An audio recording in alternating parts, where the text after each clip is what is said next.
Hi gang, how you doing today? Well, you can't answer me, you're watching a video. This is not a live thing. Sorry, it's just in my nature to ask that question. Okay, we've got a new rhythm pattern here I want to show you. This is a basic blues rock pattern. And here's what it looks like.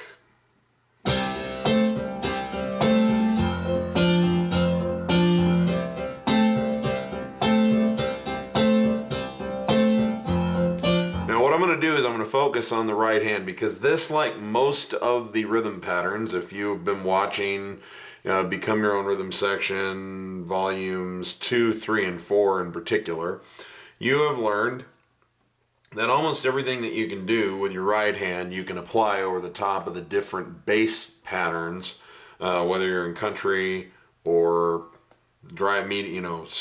mainstream rock and pop or country. Or did I say that? I already said country. I meant walking bass lines. So in other words, you can take what I'm doing here in the right hand, which is something like this,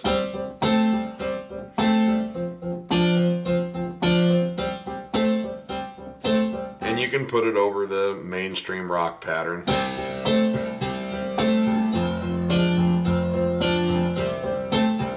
Or you can put it over a country pattern, but you might want to take the hot potato thing away and make it hot potato, cold potato.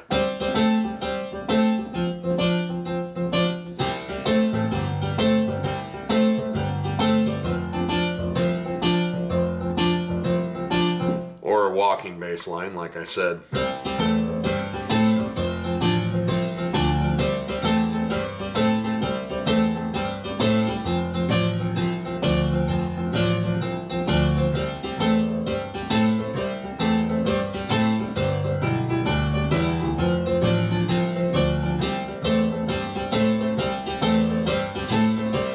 So it'll work with any of the different variations. So mostly what I'm going to do is show you the right hand, and then I'm going to show you how it applies with some of these different variations. But you can watch the earlier Become Your Own Rhythm Section videos to learn what those bass patterns are. I'm not going to go over the same stuff that's been taught already 2 or 3 times. So what we are doing here is we're playing kind of a power chord thing. What a power chord means is that it's a 2-note chord. The 1 and the 5. You don't have a 3. A major chord has a major third in it. A minor chord has a minor third in it. A suspended chord raises the third so that you're playing 1, 4, and 5. A power chord has no third. It's just 1 and 5. And when a guitar player turns on the distortion on his amplifier and plays a power chord, you get that wow, wow, wow, wow thing. We're obviously not going to be able to do that on the piano, although I will say that if you have a synthesizer with guitar voices on it, and you do find yourself something that's got a little bit of, this is called bluesy overdrive.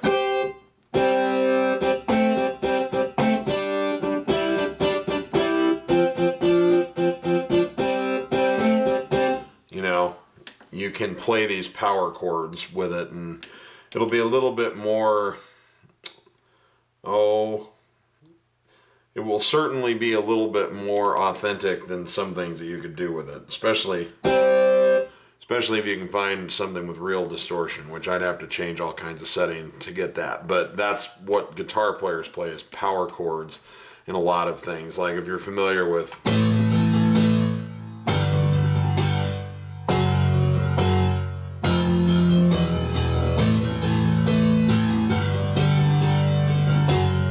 Chicago 25 or 6 to 4, it's all power chords.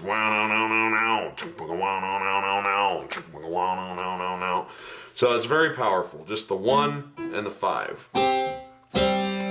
So in the key of C, you're talking about C and G, because C is your 1, your root chord, and then in the C major scale, C, 2, 3, 4, 5, there's your G. And the nice thing is you can do this by either playing the 1 below and the 5 above, or you can do it by playing the 1 above and the 5 below. My rule of thumb that I would give you about doing this is you don't want this to be too high. It gets pretty cheesy sounding when you play it clear up here.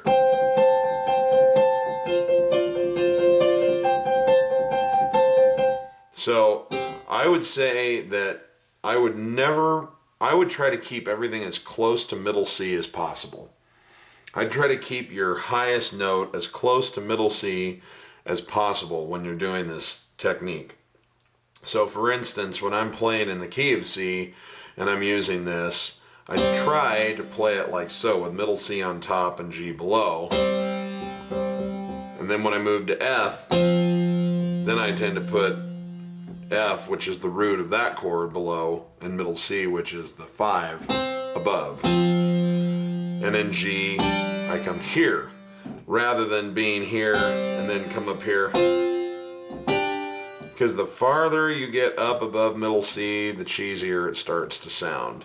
And of course, if you get too much lower than your bottom note being like an F or an E, then it gets too muddy. So I'd say try to keep yourself as much as possible between the F below middle C and the F above middle C. Try not to get any higher than that if you can avoid it. Okay? You know, and if you miss it by a half step or something, that's fine, but that's my rule of thumb. So you play a power chord. We're going to do it in the key of C. You play G and C here. Bump, ba. Now, this little flavor note is you move from the 5 to the major 6, which in this case is an A. So it's, and of course it's still being played with the C. Bump, bump, ba, bump, bump, bump.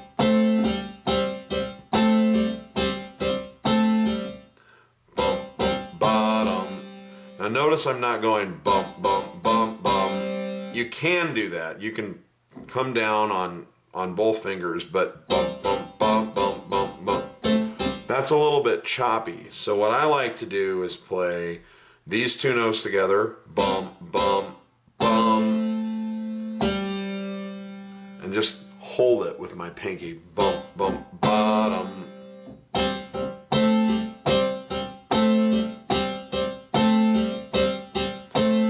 Very subtle difference, but notice how much smoother and kind of a lot of times what people complain about when they're trying to play rock and pop is that they're playing the right notes but somehow it doesn't sound right.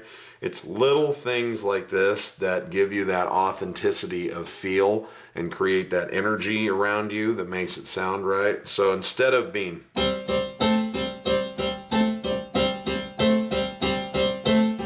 it's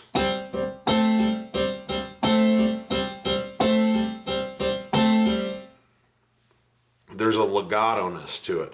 Instead of, there's a certain amount of separation and almost a staccato nature that happens when you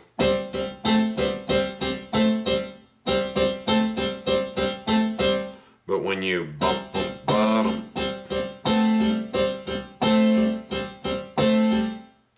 it just really adds a groove to it all of a sudden. So that's your lick, bump, bump, bottom, bump, bump, bottom.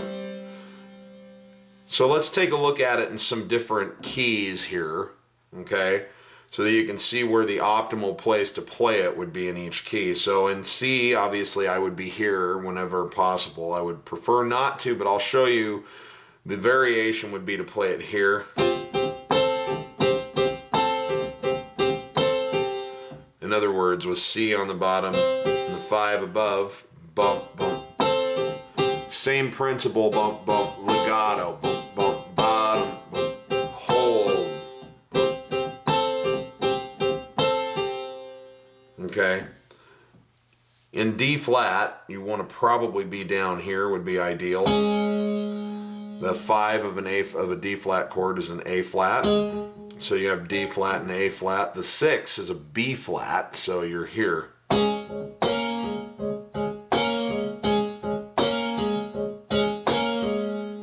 Or up here.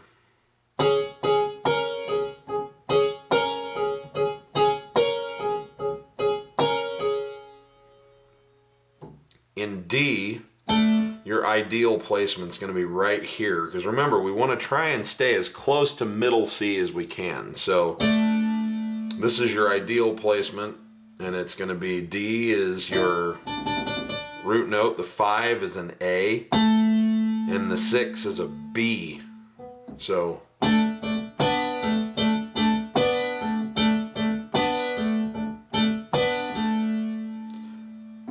the variation would be here with D, A, and B.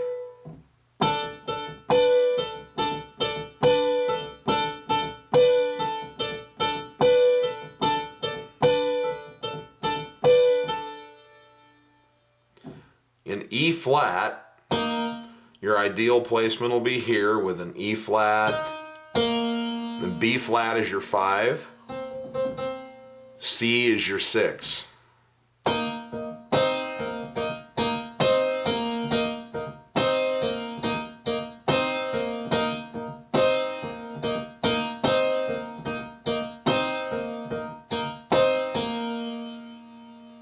And here is where I would say your variation needs to go down instead of up if you're going to play it. I still think this is the most ideal place because it's the closest to middle C. But you could also play it here, E flat, B flat, C. That's where I'd make the cutoff point.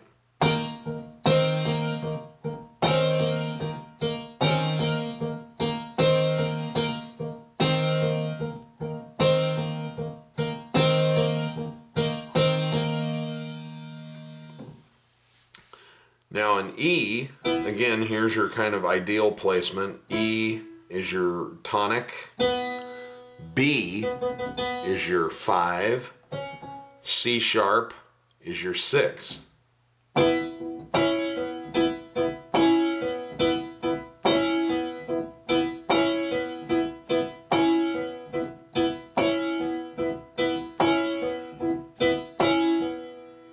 And then again, going down, E, B, C sharp here.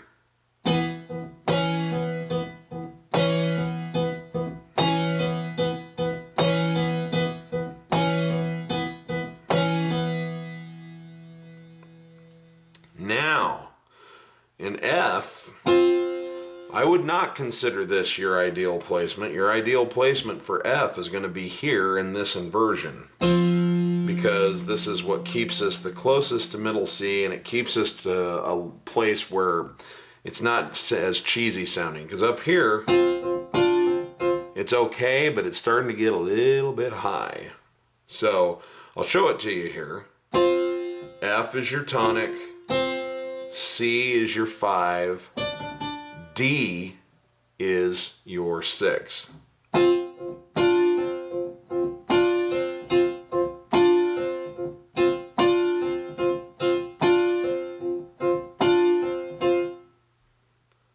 Probably your ideal placement on an F chord is here.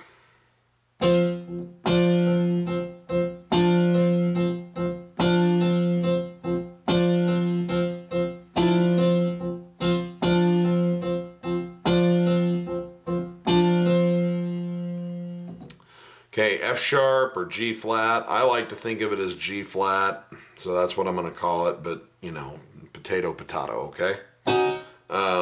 Again, your ideal placement's going to be here, but in order to keep with the pattern I've been using, I'm going to show you this inversion first.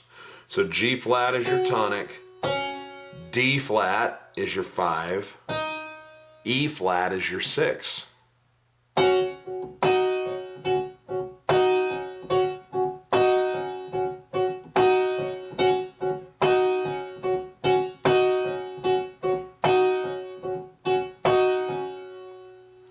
And here, of course, this is your ideal placement for a G flat chord on this would be here with your D flat above middle C and the G flat below middle C.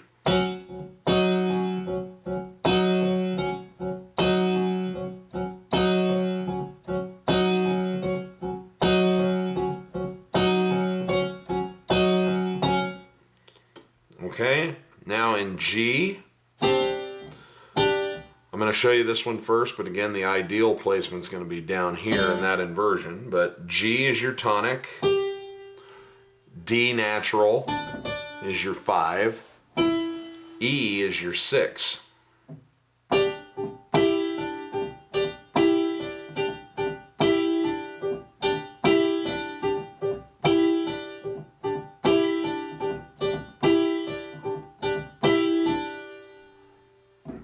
the ideal placement again is here, with middle C sandwiched in between.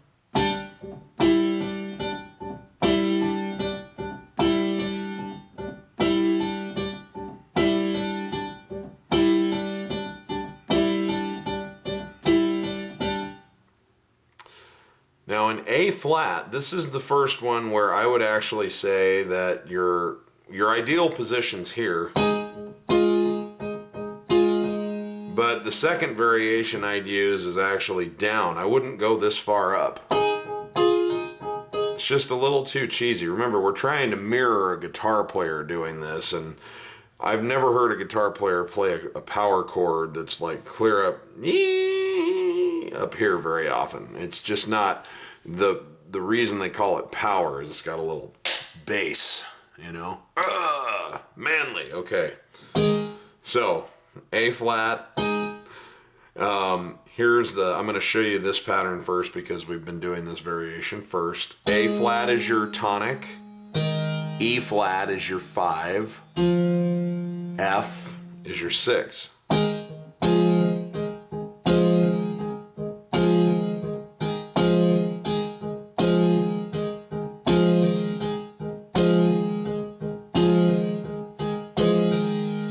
And of course here is sort of the ideal placement, A flat, E flat, F here.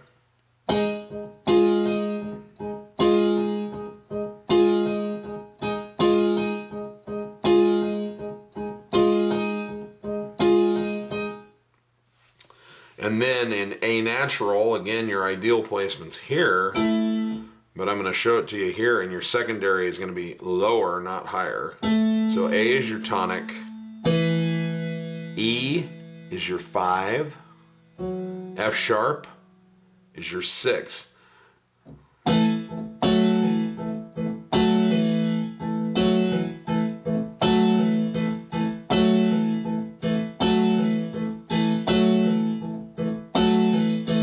fact, I almost would call that your ideal placement. It's a little bit low, but frankly, that's got a great sound to it. And I'd use this as your secondary placement on A, but you can play it here, A, E, F sharp.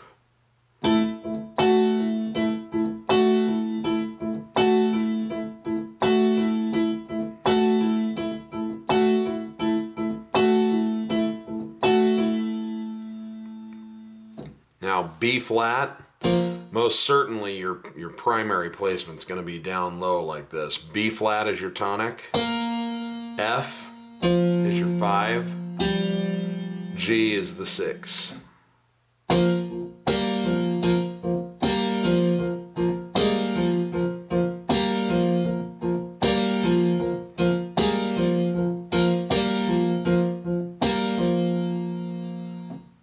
And then if you have to, you can play it here. B flat, F, G.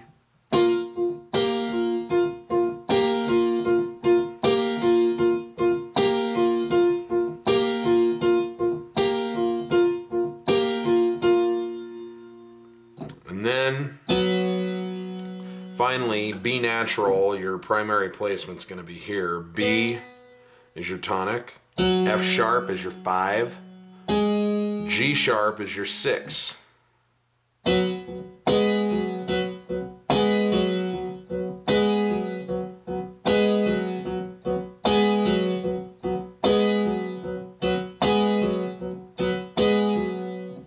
And here, this is only when you absolutely need to for convenience. I wouldn't play it here most of the time, but you could.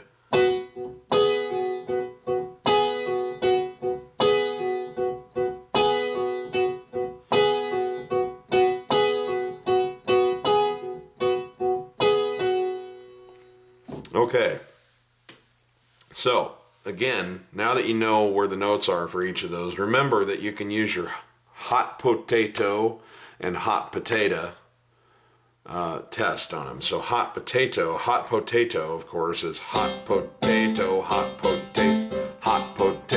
cold potato. Hot potato would be hot potato, cold potato, hot potato, cold potato.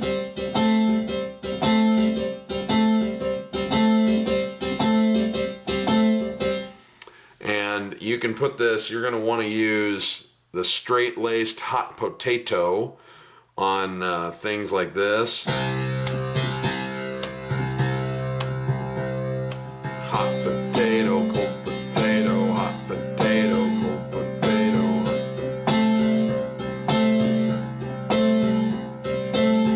And that would be this variation. Boom, boom, boom, boom, boom, boom, boom. Now you'll hear this sometimes in rock. You'll also hear it in country.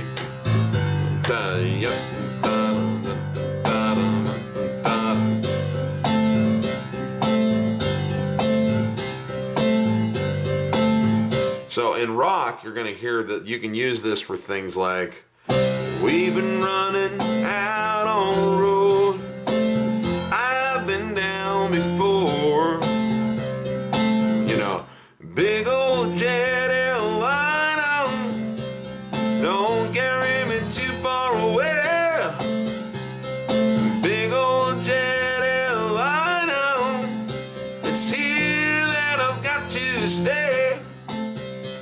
You could also use it, the Beatles, for example. You certainly could do, we flew in from Miami Beach, BOAC. Didn't get to bed last night. All the way the paperback was on my knees. Man, I had a dreadful flight. I'm back to you as it's on. Don't know how lucky you are, boys. I'm back to you as it's on. So those kinds of songs like that. In country, you will be using and doing the straight lace, because it's sort of rock country things like, I like it, I love it, I want some more of it, I tried so hard, I can't rise above it, I don't know what it is about that little gal's loving, but I like it, I love it, I want some more of it. Or don't break my heart, my achy breaky heart, I just don't think you'll understand. And if you tell my heart, my achy breaky heart, I might blow up and kill this man. So just little things like that. You can sometimes we'll use the straight-laced version even in country music. So, and then of course you're going to want to use the hot potato, cold potato variation when you're on walking bass lines like this.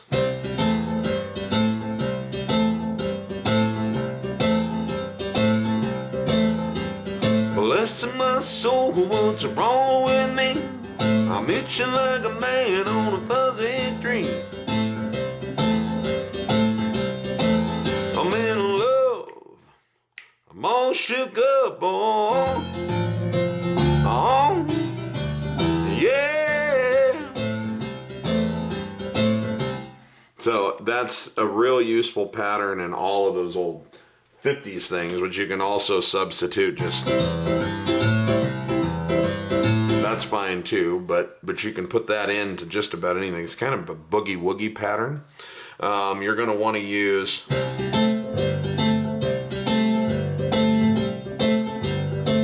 with your just basic country line.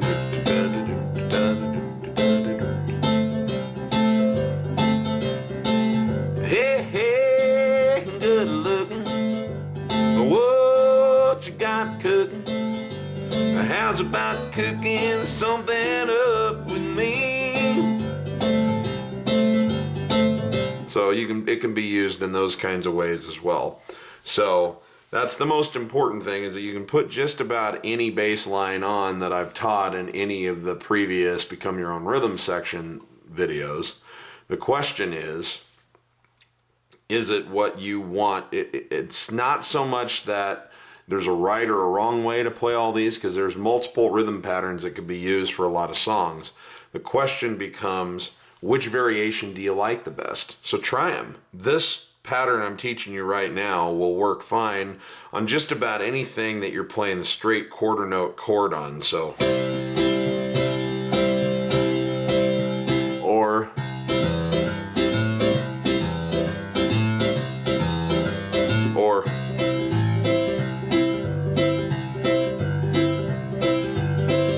just simply replace it. So the question becomes, which one do you like better? Or do you want to use one on this verse and then another one on the next verse? Or do you want to use one on the verse and a different one on the chorus or whatever?